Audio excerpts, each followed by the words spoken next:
Hey, Mark here for Road to Release. Welcome back. Long time no see. And it's been a good 9 months, I think, since I checked in and made one of these videos. And I thought it was damn well about time that I kind of gave a bit of an update. So the good news is that as of January, I actually have put an EP out. I called it Lost Mountain Trails, and it's a 5-track EP. And I'm damn proud of it, you know? Like, it's not perfect by any means, but yeah, it's out there. If you cast your minds back to January of 2023, which is a long time ago, to a brand new project that I am tentatively calling The Road to Release. It's the beginning of January. I had this idea to try and write and record and mix and release some sort of body of works. I didn't know what it was going to look like back then out into the world. And I wanted to do that basically in my own space here with resources I had available to me, and basically do that fairly independently. So that became kind of this project, this obsession for a long time. And what I wanted to do today is, because it's now an actual thing, is reflect over that process of how I actually did that. I mean, it's not that uncommon. I'm going to be honest with you. Every second person basically has their own little home recording setup, but still it was a massive achievement for me. So what I want to do is reflect over a few different aspects of the project. And one is just going through basically a walkthrough of the process of how I got here. Two is to look back at the budget and just see how, if I was able to actually keep on target with the budget. I want to look at the outcome, the actual product itself. And finally, I just wanted to kind of give a bit of an overview of what I'm envisioning for the future. So yeah, come along with me and we'll have a merry old time. So firstly, the process. Well, last time I left off with my update back in July, I hadn't started recording or anything like that. It was 6 months into the project already, and I'd kind of bottomed out emotionally and motivationally and inspirationally, and just felt like I was really struggling to kind of move the project forward. I think that in trying to document this whole process, I'd given myself a massive extra burden to try and carry, because speaking in front of a camera is something I don't do very naturally.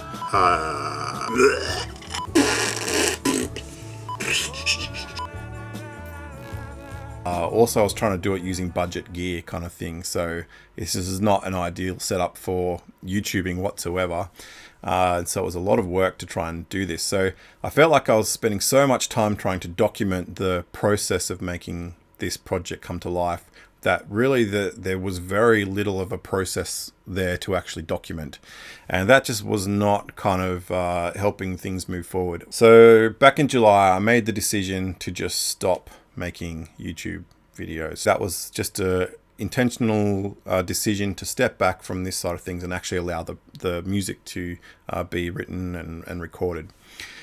I decided something I really need to do is go and talk to someone who knows what they're doing. And I have a friend over in Orange who has a studio called Dotted 8 Studios, and his name's Craig Honeysett, and he's an awesome guy, most helpful guy, and down-to-earth kind of fella you ever meet. And I decided to spend a little bit of money to go and just do some consulting with him, a bit of recording with him. And so I did a couple of gigs, saved up a little bit of money, and I went over to Orange, and I spent just one day in his space over in Orange, his recording space, which is an awesome space to work in. Basically the idea there was to get a few kind of just basic foundational tracks down, mostly just acoustic guitar and a little bit of vocal, and then be able to bring those tracks back, bring those ideas back, have a listen to what it sounds like to actually record in a really good space with someone who knows what they're doing, can then try and match that in my own space here. Now that was fantastic, and the sound of the recordings I got was excellent. What really got to me, though, when I started trying to reproduce that in my own space, is that I just couldn't match the quality of that recording. Basically, it almost ground things to a halt, really, in a way. But I kind of made the decision in the end that I'm not going to be able to match that kind of pristine studio quality of recording. So what I'm going to do is to try and recreate something different. It has to sound a little bit less pristine, less polished, and more raw, and a little bit more lo-fi. So I kind of aimed instead for this kind of vintage recording kind of quality that I felt I could produce in my own space. And once I had that vision in mind, I was able to then move forward again, which was fantastic. And so I started actually getting stuck into the recording process. Recorded some guitar tracks. I used Craig's tracks from his studio too, and I tried to actually take some of the fidelity out of those. And then I actually brought a drum kit into this space behind me.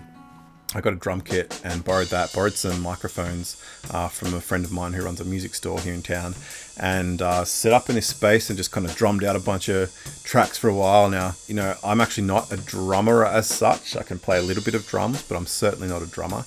And so it was kind of a real struggle to get exactly what I wanted in my head out into the drum kit. There was one track which I actually recorded the same drum track about 53 times, something like that. Take 30. This is the one.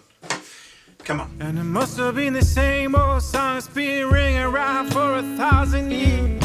Hey! And I didn't even end up using that track. That is what it is. That's part of the process, and you win some and you lose some. But I lost that one. Anyway, yeah, that was a lot of fun. I got my daughter Ailey to come and record, and her friend Lara, and they both have these kind of beautiful angelic kind of voices, and I got them to come and sing some harmonies, some backing vocals and that kind of thing. Finished everything off, added a little bit of ambient electric guitar and swells and slides, because I wanted these big kind of soundscapes, ambient soundscapes in some of the tracks. And yeah, so that was the recording side of things basically done. Massive tick off that box. And then I could get into the mixing side of things. Wasn't really looking forward to mixing because it's something I've never really been that great at, but I gave it a go. I watched countless hours worth of YouTube tutorials and videos and on things like mixing and EQing and compression and concepts which I thought I kind of understood, but when I got into them, I actually really didn't. And so I needed a lot of kind of guidance in that. That was actually really frustrating. It felt like I was beating my head against a wall there for a long time because I just couldn't mix these tracks to sound how I wanted them to sound. And I was just like, should I go back and re-record them again and try again? And I actually did that a number of times, going back and forth. And I just end up once again not being happy with those tracks and blah, blah, blah. Anyway, if you've done much of this stuff and you're an amateur like I am, then you'd know what I'm talking about. But eventually this whole kind of project, this sound started to come together. I nailed down 5 tracks that I liked out of something like 9 that I'd actually recorded. And then I just focused on getting those finished and mixing those, getting that kind of vintage lo-fi sound and listening to a bunch of reference tracks. And then I just tried to reproduce that within Pro Tools, which I use here. Did I nail it? No. What I had envisioned in my mind is certainly not perfected in my recordings, but it is a lot better than I probably could have done 12 months ago. And so I kind of take that as a bit of a win. My idea at the beginning was I would spend no money, or as little money as I possibly could. That was probably highly unrealistic, which is a surprise for me. I think I probably spent about $150 on making the acoustic panels. I end up spending, I can't remember how much it was, on recording, a few $100s on recording.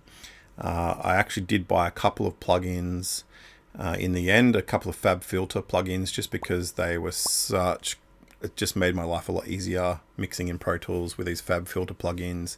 And then mastering, I actually spent a little bit of money as well on mastering, just using these online services.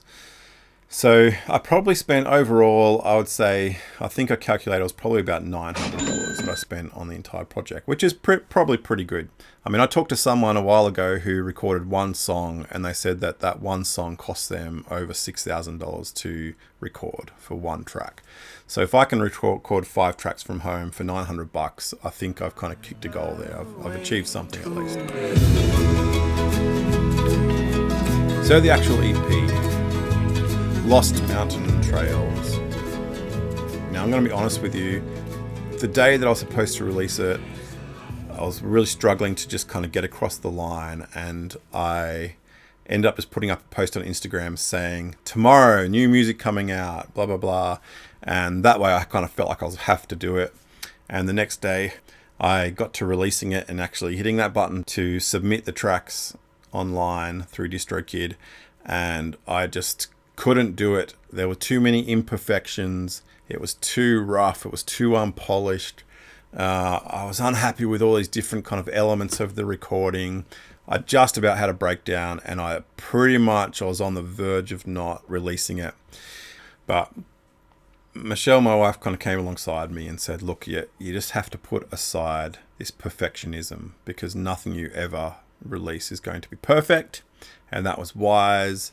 And I realized, but I'm just like, I'm just releasing turds into the world, which is what I promised to YouTube I wouldn't do. That's poo. Oh. Okay. And, but yeah, no, they're not turds. Look, I listen back and I'm actually kind of bloody proud of what I've done. And in some ways I find it beautiful. I often hear people say they never listen to their own music. I actually do listen to my own music. One, because, it generates the tiniest little bit of income.